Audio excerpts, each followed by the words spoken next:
자, 이번 시간에 배울 내용은 같은 것이 있는 순열.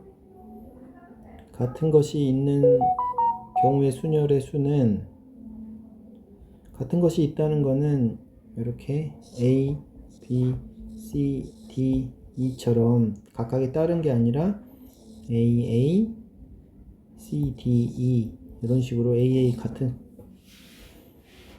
것이 두 개 이상 있을 때 우리가 같은 것이 있는 순열의 수라고 하는 거야. 그래서 근데 얘네들이 요 원래 순열의 경우에 다섯 가지가 다 다르면 5팩토리얼로 우리 계산할 수 있었지.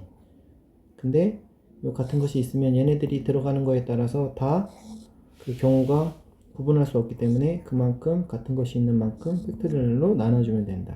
이게 핵심 내용이 된 거야. 그래서 예를 들어서 AA,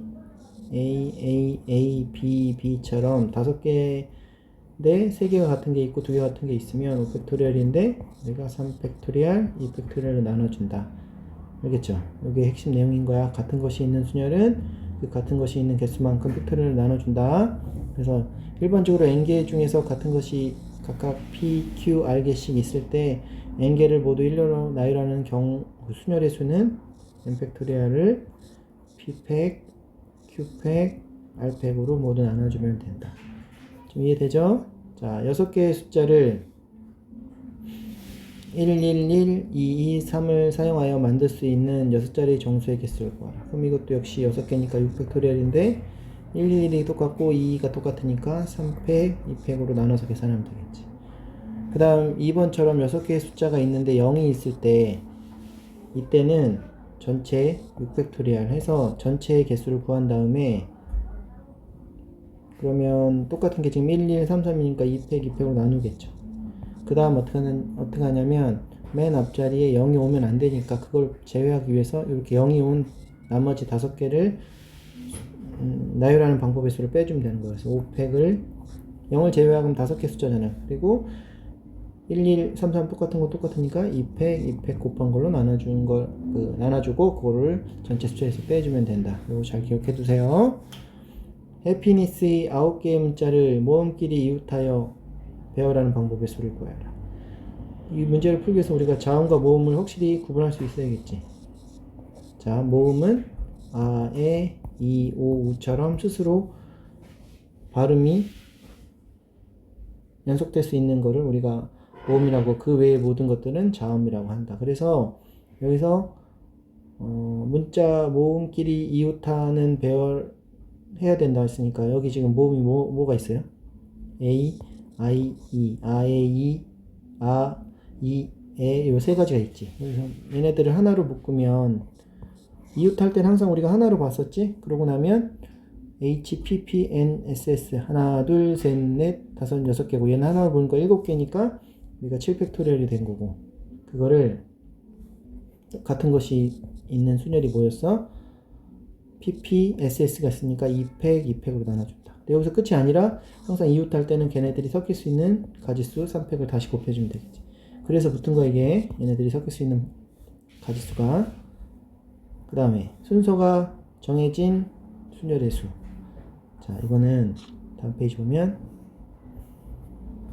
6개의 문자 A, B, C, D, E, F를 일렬로 나열할 때 A, C, E는 이 순서대로 나열하래. 그럼 A, C, E의 순서가 결정이 됐으니까 A, C, E가 이웃한다는 뜻이 아니라 그냥 순서가 결정된 거야. 그러면 떨어져 있어도 되지만 여기 뭐 B가 들어가도 되지만 C하고 E가 이런 식으로 요 순서만 바뀌지 않으면 되는 거야. 그래서 이럴 때 A, C, E의 순서가 바뀌지 않으면 우리가 풀 수 있는 방법이 이렇게 A, C, E를 똑같은 A로 생각해서 풀면 섞이는 경우를 다 제외시키는 거랑 똑같이 항상 A, C는 같은 배열로 된다라고 할 수 있는 거예요. 그래서 이 문제는 6개를 A, C 3개가 똑같으니까 3팩으로 나눠줘서 120가지가 나온다. 알겠죠?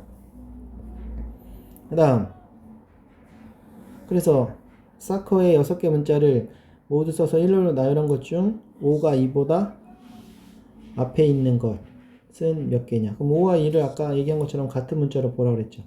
그럼 일단 6팩인데 여기 지금 같은 문자 5와 2 제외하면 CC가 있었으니까 2팩이고 5와 2도 같은 문자로 보라고 했으니까 2팩으로 나눠주면 되겠다. 자, 그 다음 최단 경로를 계산하는 문제도 이거 우리 앞에서 다른 방법으로 했었는데 일단 여기서는 이 방법을 잘 기억해두고, 자, A에서 B까지 가는 최단 경로의 수 일단 하나, 둘, 셋, 넷, 다섯, 여섯, 일곱, 여덟 개지. 그래서 8팩토리얼인데 요쪽 이 칸수로 가는 것들은 다 똑같다고 생각하는 거야. 왜냐면 여기서 가나 여기서 가나 여기서 가나 똑같다고 생각해서 4팩으로 나눠주고, A가 4개니까 위로 올라가는 거 똑같다고 생각해서 B 4개도 똑같이 4팩으로 나눠주면 됩니다. 이 방식을 잘 기억해 두세요. 그래서 오른쪽 그림에 도로망에서 A에서 C를 거쳐 B로 가는 최단 경로의 수를 구해보자. 그러면 A에서 C를 거쳐 간다 했으니까 일단 A에서 C까지 가야 되겠지. 그 방법이 하나, 둘, 셋, 4개니까 4팩토리얼인데, A에서 요 가로로 가는 방법 두 가지가 똑같으니까 2팩, 세로로 가는 방법 두 가지가 똑같으니까 2팩이고, 그 다음에 C에서 B로 가는 방법은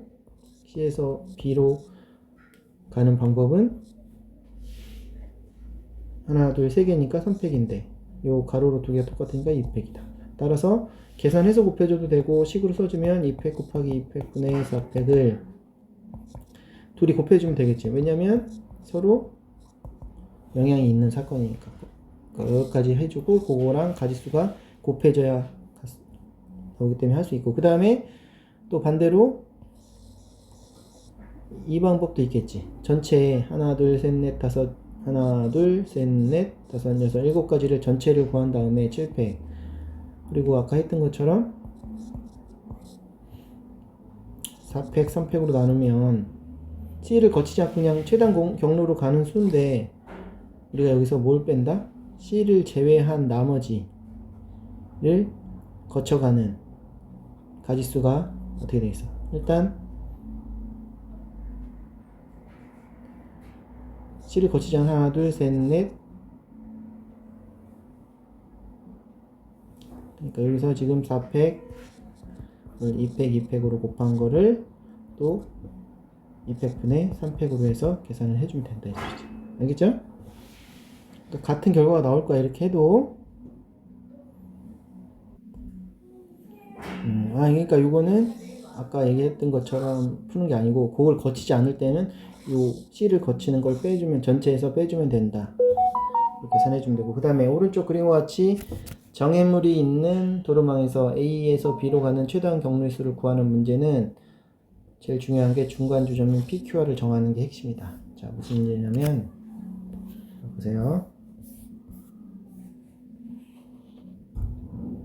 장애물이 있으니까 우리가 그 부분을 건너갈 수 없겠지. 그러니까 A에서 B로 가야 되는데 A에서 일단 P로 갈 수 있고, Q를 거쳐갈 수 있고, R을 거쳐갈 수 있고, 이 세 가지 네 칸을 가는데 장애물을 완전히 건너갈 수 있는 게 P로 가는 거랑 여기서 이쪽으로 가서 이렇게 가는 거랑 요걸 먼저 구분해두고, 그럼 A에서 P로 갔다가 B로 가는 방법의 수는 A에서 P로 가는 방법이 한 가지밖에 없죠. 이렇게 직선이니까 한 가지고, 그 다음에 P에서 B로 가는 건 하나, 둘, 셋, 넷, 다섯, 여섯, 일곱 가지니까 7팩인데 가로로 2개 똑같고 세로로 5개 똑같으니까 5팩으로 나눠서 계산을 해주면 되고, 첫 번째 경우. 두 번째, A에서 Q를 거쳐서 B로 가는 경우의 수는 A에서 Q로 가는 게 5가지 그 길이지. 하나, 둘, 셋, 넷, 5가지니까 5팩인데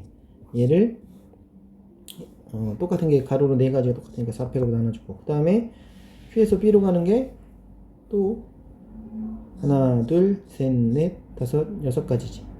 6팩인데 얘를 5팩으로 나눠주면 되겠죠? 가로가 똑같으니까. 그리고 서로 곱해주면 된다. 그래서 이렇게 약분해서 이제 풀어주면 되겠죠? 그 다음 마지막으로 아까 얘기했던 A에서 R을 거쳐 B로 간다. 그러면 A에서 R로 가는 거 한 가지, R에서 B로 가는 방법도 최단 거리 한 가지밖에 없죠. 그래서 한 가지밖에 없어. 근데 요 각각의 구에서 여긴 3B까지가 나올 거고, 여기서 나오는 숫자 요 세 가지를 각각 따로따로니까 더해줘야 되겠죠. 그래서 마무리 치면 52가지가 나온다. 할 수 있겠죠?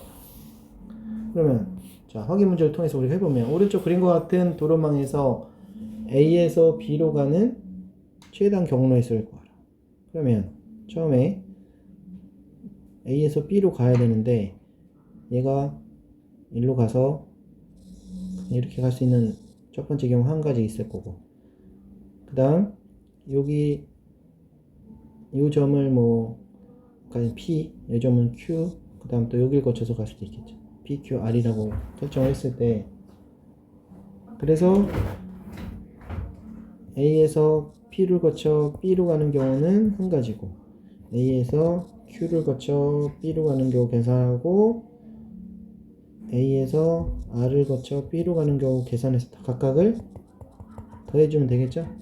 A에서 Q로 가는 건 또 5팩인데 얘를 4팩으로 나눈 거고, Q에서 B로 가는 거는 4팩인데 이거를 3팩으로 나눈 거고, 계산해주면 되고, 그 다음에 A에서 R로 가는 건 또 4팩인데 3팩으로 나눠주고, R에서 B로 가는 건 반대로 5팩인데 4팩으로 나눠주면 되겠죠. 그래서 4팩 4팩 나눠주니까 3팩분의 5팩, 이것도 똑같이 3팩분의 5팩이니까 자, 3팩분의 5팩은 321분의 5, 4, 3, 2, 1이죠. 3, 2 약분하면 20까지. 이런 20까지가 두 가지가 있으니까 40까지일 거고, 앞에 맨 있었던 1하고 더해주면 41가지. 그리고 한 가지가 더 추가되는데 1 곱하기 1이 또 될 수 있는 게 뭐가 있어? 아까 이거 뺐구나. 이렇게 해서 갈 수도 있겠죠. 그래서 한 가지 더 더해서 여기 두 가지가 돼서 42가지로 해야 돼. 처음에 할 때 여기 한 가지가 추가되죠. A, P, B 말고 P, Q, R, S라고 하면 A, S, B도 한 가지 있다. 그래서 추가된 42가지다. 알겠죠? 그래서 이런 같은 것이 있을 때 똑같은 팩토리로 나눠주는 거랑 요 최단거리 가는 거는 많이 나오는 문제니까 꼭 그 방식대로 정리를 하라고. 자기 스스로 그냥 잘 이해 안 된다고 대충 하지 말고. 알겠죠? 그거 정리해 놓으세요.